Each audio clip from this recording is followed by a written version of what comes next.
Climate change is a pretty complex topic and there's tons of research on it.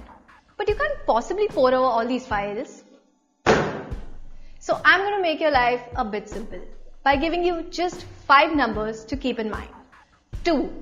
That's how many degrees the Earth's temperature needs to rise by for us to be in the danger zone.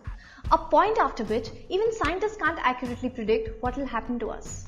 From 1880 to now, temperatures have risen by 0.85 degrees. If we continue like this, we'll probably get to the 2 degree mark by 2045 and reach 5 degree by year 2100.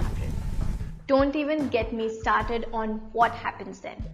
These few degrees don't sound like much, but considering that we are witnessing catastrophic environmental side effects, with every 0.01 degree increase, this tiny number is more important than we realize. 6.81.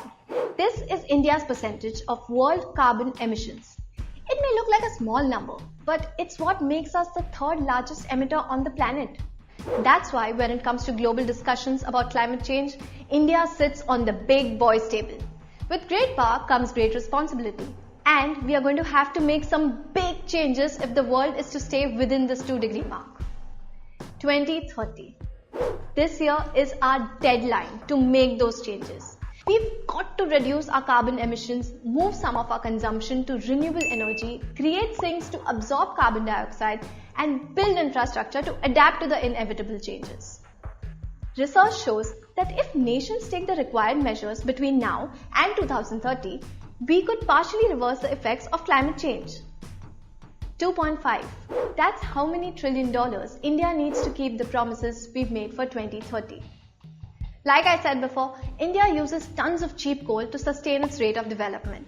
If we have to go green and simultaneously improve the quality of life of millions of Indians, we are going to need all this cash. By the looks of it, we'll be writing checks we won't be able to cash. 45. That's the human cost of climate change in India in millions.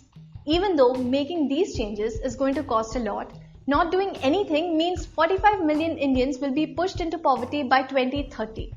Considering all the ways climate change affects us already, we can afford this number even less than the $2.5 trillion we need. If none of this works out, the world is going to look like a completely different place. Check out our album on prime property after the flood.